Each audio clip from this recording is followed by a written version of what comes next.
Ini adalah agenda global. Agenda 1 tadi, agenda 2 tadi GMO, ya, dikasih makan yang GMO yang sudah olahan.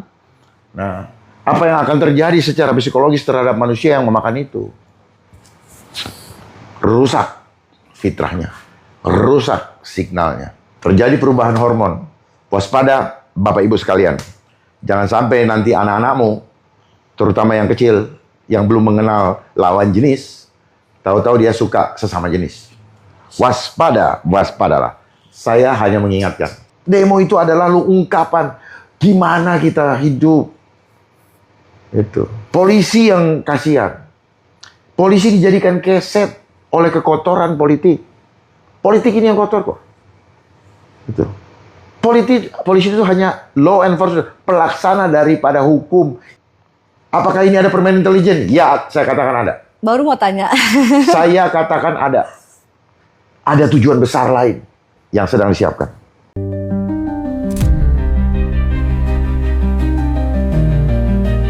Enlightenment seorang Nabi Muhammad ini kaitannya ternyata sama kemanusiaan gitu.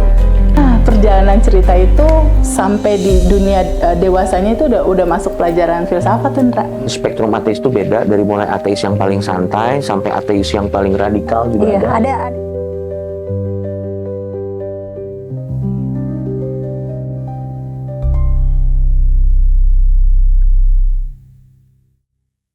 Ini konspirasi saya aja nih Pak ya. Kalau misalnya seandainya nih, program ini kan pasti akan jalan terus nih. Mau ada angin ribut kayak, mau ada angin topan kayak, akan jalan terus karena udah pesan dari atas ya. Ini pikiran konspirasi saya nih, jangan-jangan nanti makanannya pun, kalau sekarang belum ada titipan, belum ada sponsor, jangan-jangan ntar makanan pun disusupin. Loh kok jangan-jangan?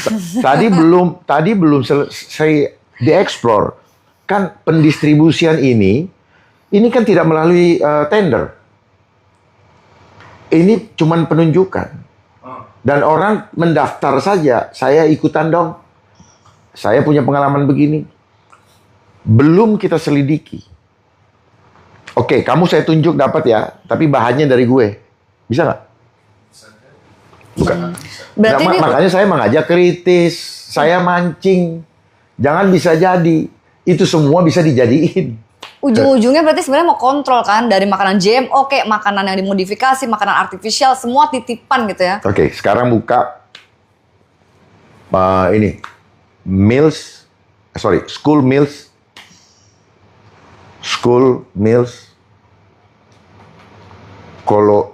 coalition adalah Aduh, tolong dibacakan. kok ini nggak ini? Oh, bisa. Apa Mas Hendra? Supaya saya buka ya. Gitu, saya ingin buka. Jadi daripada negara anggota yang bertujuan untuk memastikan bahwa setiap anak memiliki kesempatan untuk menerima makanan harian yang sehat dan bergizi di sekolah pada tahun 2030. Jadi itu adalah ilusi mulia yang dibangun oleh mereka. Mereka selalu begitu mainannya. Terus Mas belum selesai. Sampai ada kata pandeminya itu loh. Nggak ada. Sampai ada kata pandeminya. School Meals Coalition. Ada nggak? Tunggu, nih. Mas? Tunggu nih, bentar. Nih. School Meals Coalition ya. A healthy meal every day for every Enggak, child. adalah. Oh, Gitu. adalah. Indonesianya aja. Ya, Oh, ya. oke.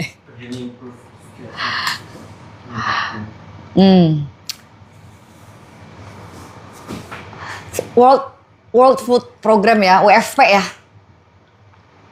Untuk menyediakan makanan bergizi. Wah iya nih, Indonesia jadi anggota School Meal Coalition. Wah. Jadi supaya orang tahu gitu loh, bahwa ini memang ada agendanya, bukan tiba-tiba ide genuine, nggak ada ide genuine. Nggak ada, cuman harus disebut begitu supaya apa? Ya kalau bagi yang nggak tahu ya, gitu. Jadi helikopter view, siapapun yang jadi presiden tetap akan jalanin ini ya. Tinggal mainnya dramanya bagaimana gitu loh. gitu ya. Jadi kita harus lihat semuanya gitu. Oke. Jadi juga untuk mengatasi persoalan pandemi kemarin gitu. Bayangkan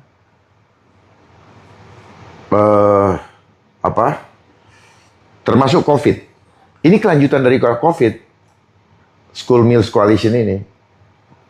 Jadi mengatasi kehancuran ekonomi pada dampak dari pandemi. Coba Pak, boleh saya ambil handphone saya Pak daripada itu supaya Jadi School Meals Coalition ini dia beranggotakan lebih dari 100 negara anggota PBB ya. Berarti UN lagi, ya kan? Jadi mereka itu maunya kontrol makan di sekolah di seluruh dunia dan endgame-nya itu adalah 2030. Jadi mereka mau kontrol makanan anak-anak di seluruh dunia. Jadi programnya bukan program lokal nih. Buka aja buka. Ini untuk buka semua semua negara. Buka aja biar rakyat itu tanggung. Tanggung. Nih ya. Jadi makanan sekolah yang terdampak nih ya.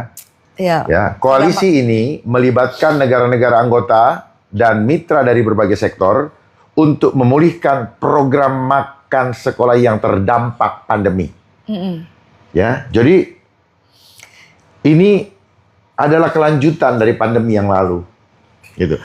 Dan pandemi yang lalu luar biasanya itu sudah direncanakan dalam RPJP 2020 sampai 2024. COVID itu mulai Maret jadwalnya. Ya, mereka punya jadwal. Setelah RPJPMN-nya disahkan. Nah, RPJP ini berarti dibuat tahun berapa? 2019. Artinya presiden dan perangkat pada tahun itu tahu bahwa ini adalah agenda terencana. Saya punya dokumennya. Para buzzer, ini saya punya dokumennya. Ayo kita adu data, ya. Saya siap untuk menyelamatkan bangsa ini nih data. Nih, saya punya data. Ya. Saya bukan cuma asal bicara, saya baca semua ini. Ada dalam bahasa Inggris, dalam bahasa Indonesia. Ya, untuk yang summit tadi ini ada semua. Ayo. Saya sengaja bawa ini karena apa? Ya, bukan.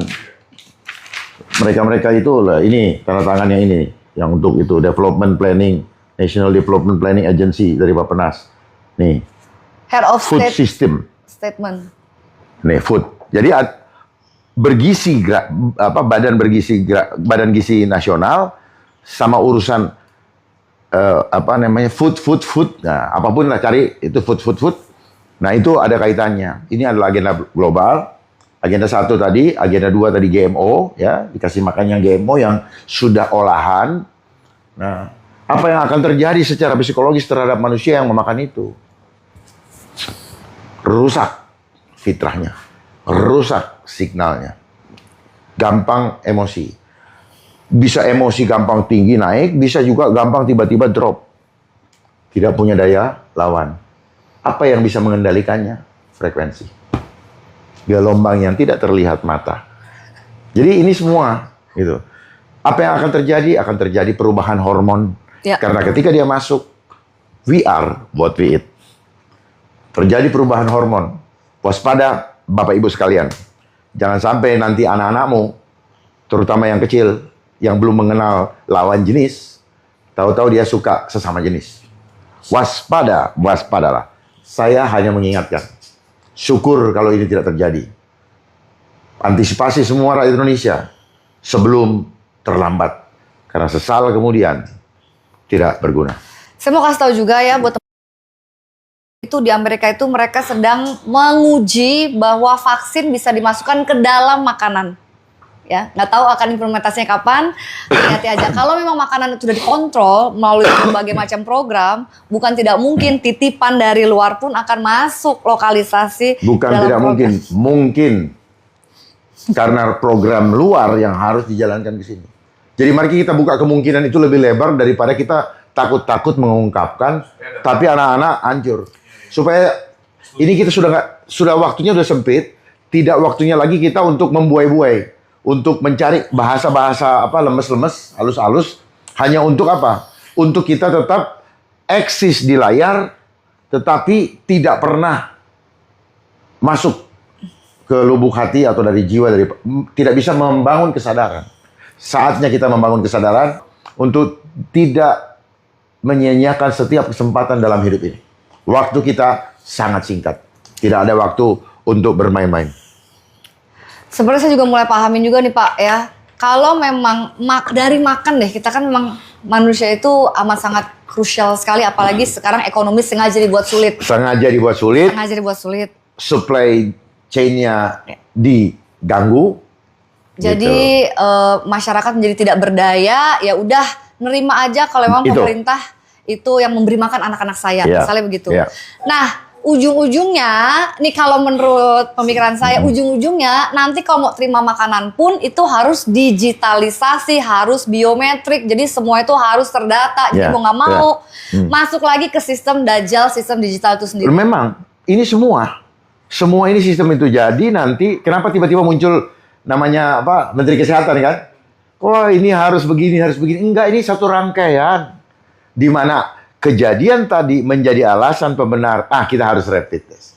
Kita harus begini. Kita harus gini. Nanti kan itu sudah ada itu. Harus masuk kepada apa namanya? Tes kesehatan harus masuk ke One Health atau Satu Sehat. Satu Sehat ini adalah nanti sumbernya apa? Payment ID. Ya. Kan kabarnya juga akan diperluas ya Pak ya? Bukan cuma sasaran, bukan siswa aja. MBG juga ntar ibu hamil gitu kan? Udah Jadi, mereka mau ngomong apa, saya punya datanya mau kemana, termasuk kita nanti, gitu. Jadi mereka mau kontrol semuanya, dari makanan, dari semua, dari air ya, semuanya gitu. Mereka mau kontrol. Ini sudah ada di sini semua, ini agenda 2030, ya sudah ada di sini. Nanti saya berikan kepada Bang Hendra, ya. Nah digitalisasi ini yang nih, saya harus bawa ini. Supaya orang semua terbiasa melihat ini. Nih. Nah, ini semua nanti akan terhubung ini digital ID. Semua akan terhubung. Gitu. Karena apa? Mau dibuat manusia hybrid.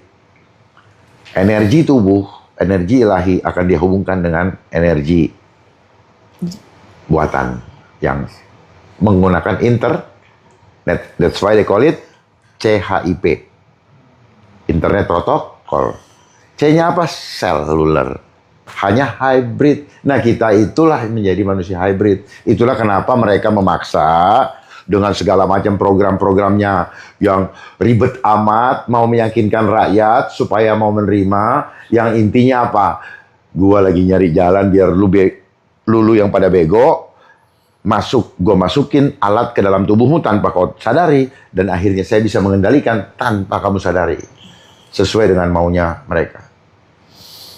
Gitu. Jadi ada saran nggak Pak, jika memang ini sebenarnya tidak bisa digoyang lagi programnya, ada nggak saran mengenai MBG menjadi lebih baik atau nggak ada? Percuma. Kenapa saya bilang nggak usah berhentikan? Biar dananya tidak mubazir, itu penting. Karena yang kita perlukan adalah rakyat mandiri. Kalau rakyat mandiri dia nggak mau jadi minta-minta, dia nggak mau juga gitu. Tetapi kalau tetap dipaksakan, saya sarankan kepada orang ini semua. Supaya apa? Tolak. Itu hak kita. Itu hak asasi. Dan herannya perangkat-perangkat seperti Komnas HAM diam-diam aja. Menteri Hukum mengatakan bahwa ini bukan pelanggaran hak asasi manusia. Wow. Karena jangan membuat definisi-definisi seenaknya saja. Ya, seringkali mereka menggunakan istilah-istilah asing. Jadi baru saya sadar bahwa ilmu-ilmu kita selama ini adalah ilmu pemberian. Untuk apa? Ilmu-ilmu pemberian untuk membuat kita tidak pernah bisa membuka kebenaran apa yang sedang terjadi. Karena sudah diberikan dalil-dalil. Makanya dalil kan, senang berdalil. Nah gitu. Senang berdalil. Apa? Senang beralasan untuk menutupi drama. Modus operandi.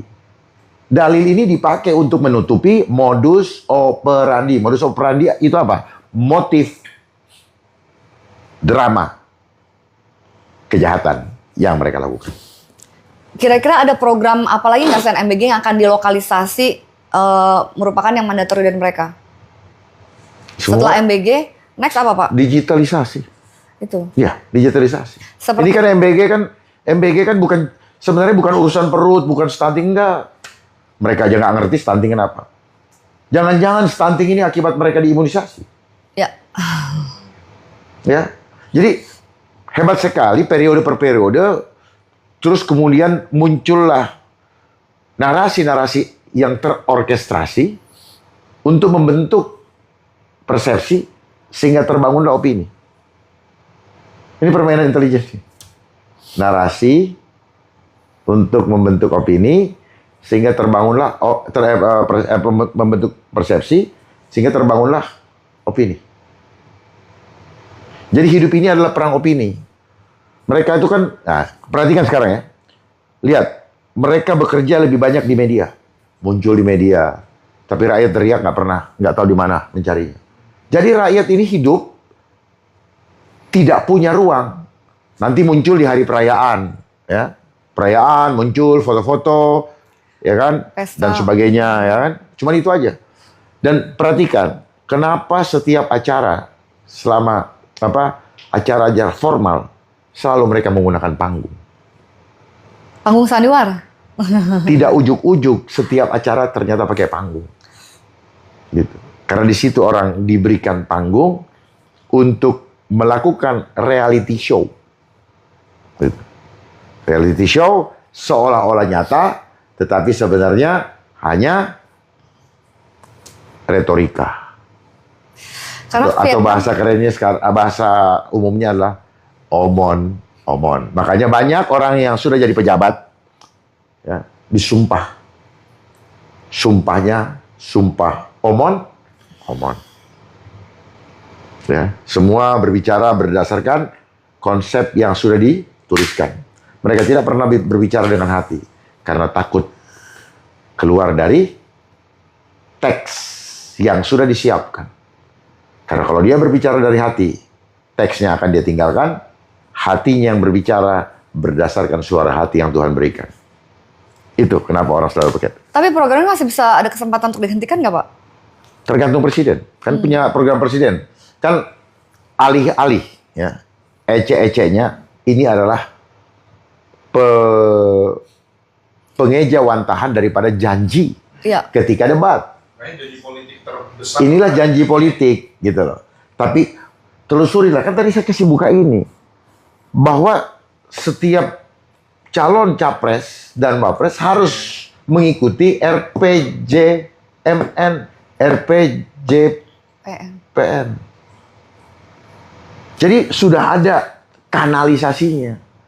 Bukan hasil ide dari pemikiran yang sudah dipersiapkan jauh-jauh hari. Jadi sebenarnya nggak terlalu sulit memimpin itu. Yang sulit adalah bagaimana mengelabui orang dari perebutan supaya bisa menduduki kekuasaan tadi, sehingga dia berhak menjadi serigala. Kita jadi domba-domba. Domba-domba mengikuti serigalanya. Kalau nggak tahu hatinya serigala, maka kita tidak tahu. Tapi saya buka di sini. Hati seorang pemimpin, dia hatinya lembut, dia bijaksana atau tidak, dia adil atau tidak, ada pada setiap kebijakannya. Ya, hati yang bijak pasti adil. Kalau adil, rakyatnya akan diperlakukan beradab. Dan rakyat tidak bisa dihitung dengan data yang menggunakan angka. Karena itu berhubungan dengan nyawa, jiwa. Di mana dalam tubuh kita ada 50 triliun entitas yang masing-masing itu terhubung dengan sang Ilahi ya. ilah, pemiliknya.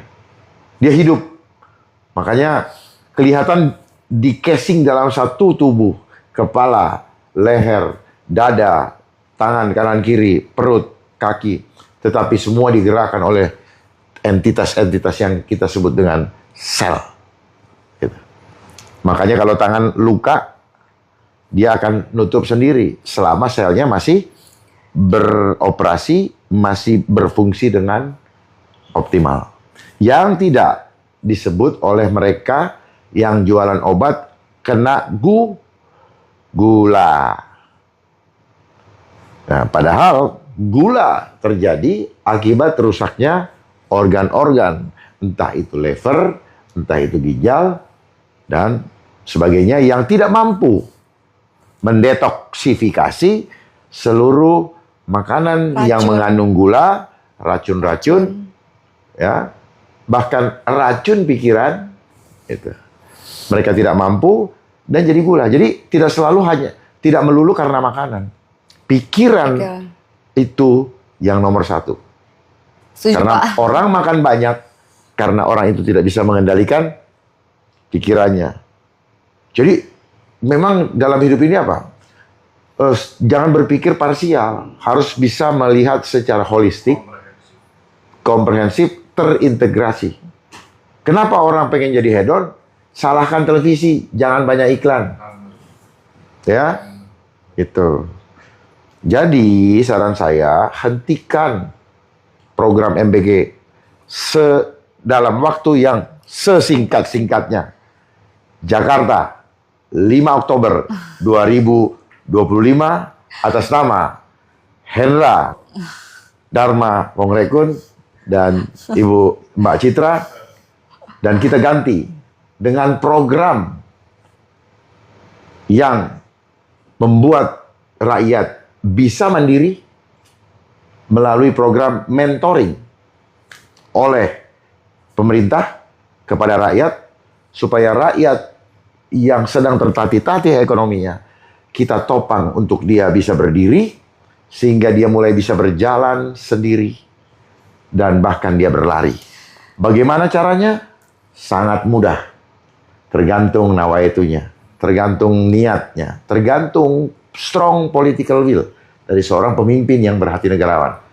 Jangan pernah mengeliminasi orang yang dianggap secara ekonomi kurang.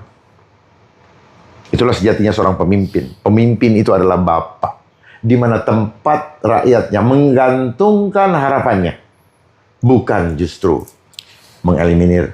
Kita lihat begitu banyak orang yang berkelebihan, berlebih-lebih, berturah-turah kalau ini. Punya rumah 30. Ya. Oh, banyak. Rumah 30 itu baru sedikit. Ya, coba ada orang yang selalu bilang, saya punya ada apartemen di Kelapa Gading sekian, saya punya ruko sekian. Banyak. Sementara banyak orang yang mau makan satu hari susah. Kenapa bisa terjadi? Salah dia? Enggak salah dia, sistem. Siapa yang dekat dengan ordal, maka dialah yang punya modal. Itulah sistem kapitalis. Siapa yang punya kapital atau punya modal, dia yang boleh hidup. Yang tidak, dia akan tersingkir dan modar. Disitulah rakyat membutuhkan dharma, bukan saya. Orang-orang yang berhati baik, orang yang berhati dermawan. Untuk apa? Dermawan itu bukan berarti dia harus kaya. Dia punya ilmu, dia punya hati, bagikan yang berlimpah. Banyak di antara kita begitu banyak hartanya, tetapi hatinya miskin. Sehingga betul-betul apa yang kita rasakan, yang kita lihat terjadi tanggal 25-28 Agustus yang lalu, sesungguhnya itu hanyalah potret kulminasi dari akumulasi persoalan yang sudah menahun, yang terjadi, meledak dan diledakkan, makanya meledak, gitu. Kenapa saya bilang diledakkan, makanya dia meledak. Dia tidak, yang membuat meledak apa? Proses beruntun dari mulai tahun awal 2000 bulan November, selesai dilantik PPN 12%, kemudian muncullah MBG ini kan dilaksanakan tanggal 6 Januari. Ya, saya nggak tahu kenapa di push harus 6 Januari 2025. 6 6, 12, 6, 6. Saya nggak tahu kenapa. Ya, kebetulan atau apa, biarkan Tuhan yang menjawab. Waktu yang menjawab. Terus, ya, apalagi tabung, ya, dibuatlah apa kanalisasi sekat-sekat. Muncullah harus pakai NPWP, satu orang hanya boleh satu. Ini apa ini ngatur-ngatur rakyat? Sudah susah kerjanya ngatur-ngatur, bukan bikin sejahtera, ya, malah bikin susah rakyat. Gopo, Mas. Ya, ada gunanya nggak? Nggak ada gunanya. Mereka ada untuk bikin rakyat nggak susah kok. Nggak akan ada demo. Saya jamin 1000%. Demo itu adalah ungkapan gimana kita hidup. Itu. Polisi yang kasihan.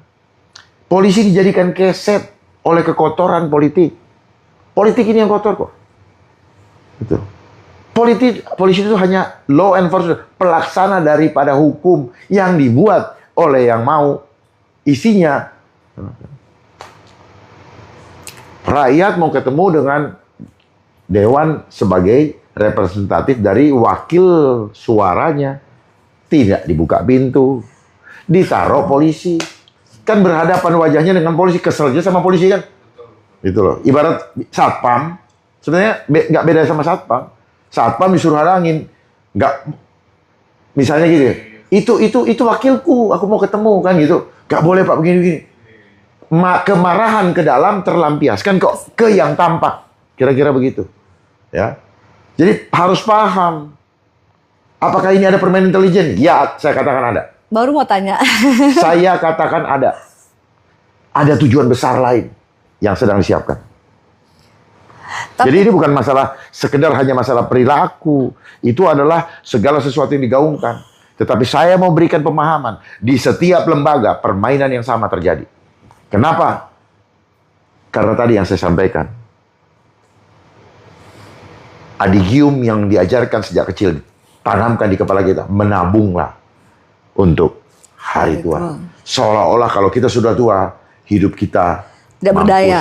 Tidak berdaya. Tidak berdaya. Itulah kenapa orang pensiun dibuat ini. Jadi itulah kenapa banyak orang pengen masuk ke pegawai negeri. Dipikir nanti bisa gimana. Padahal di pegawai negeri terjadi permainan psikologis yang luar biasa. Tidak disadari. Gaji dikasih kecil, kewenangan dikasih besar. Kebutuhan tinggi, daya kreatif negatif mulai muncul. Iya. Yang disebut dengan strategi. Kreatif negatif, yang penting hasil prosesnya kumaha engke. Itu yang terjadi.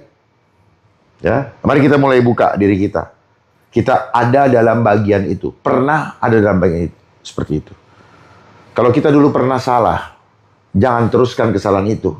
Kalau kita dulu pernah menjadi pengkhianat, segera keluar. Jangan menjadi pengkhianat sampai Tuhan memanggil kita. Ini adalah kesempatan kita untuk laundry your sin. Mencuci dosa. Bukan sekedar money laundering. Tapi sin laundering juga harus kita kerjakan. Sin laundering. Day by day. Ya, day by day. Reformasi, day by day. Gak perlu bikin tim. Gak perlu bikin aturan. Aturan sudah ada di dalam hati kita. Aturan yang dimunculkan, ini adalah konsep homo homini lupus. Manusia suruh mengawasi manusia. Sadar nggak? Manusia yang mengawasi belum tentu lebih baik daripada yang diawasi. Hanya karena dia punya perangkat, dia punya power, dia kerjain orang yang kecil, padahal dia yang brengsek. Ayo kita buktikan. Jadi tidak boleh ada satupun di bangsa ini yang mau yang boleh menindas rakyatnya atas nama aturan, atas nama angka, dan atas nama data untuk kesuksesan agenda 2030. Mari sama-sama rakyat kita bangkit bersama untuk mempermuliakan Tuhan. Kita hadir di sini bukan di dunia ini, bukan untuk mencari kesenangan pribadi, tetapi kita bersatu supaya apa? Supaya nama Tuhan, bukan nama manusia-manusia itu yang ingin mengambil alih kendali Tuhan dalam mengontrol hidup kita. Biarlah hidup kita dikontrol oleh Tuhan. Mulai hari ini, mari sama-sama kita buka hati, biarkan jiwa kita dikendalikan hanya oleh ilahi, divine, supaya kita bisa mewujudkan rencana Tuhan di dalam hidup kita yang indah. Jangan lagi kita membuat rencana-rencana sendiri. Karena ketika kita membuat rencana-rencana sendiri, di situ akan terselip hawa nafsu. Karena rencana kita selalu akan berhubungan dengan budgeting. Itulah kenapa banyak di antara kita, saya pun dulu pernah juga keliru karena tidak paham. Sekarang saya buka. Saya akan bagikan apapun yang saya miliki dalam sisa waktu hidup saya. At any time, kita tidak tahu apa yang akan terjadi, tapi saya akan bagikan. Saya akan lakukan yang terbaik untuk bangsa ini selama saya masih ada hidup. Ya, lakukan yang terbaik selama masih ada hidup. Karena waktu kita tidak pernah kita tahu. Tapi percayalah, jangan pernah takut. Kalau kita menjalankan tugasnya, maka fasilitas hidup dia siapkan, keselamatan dia siapkan, dan akan ada yang meneruskan perjuangan ini. Ya, jangan merasa bahwa, oh karena saya bukan. Saya hanyalah tiki mengantarkan, akan ada estafet berikutnya. Mari sama-sama, ya apalagi Bu Citra, tidak usah pakai urutan-urutan nomor, karena hidup kita ini, ya, hidup kita ini tidak pakai nomor, ya. Makanya saya suka ini, ketika ada yang bilang, Tuhan itu tidak pernah urusin angka, karena dia bukan angka, dia adalah infinity.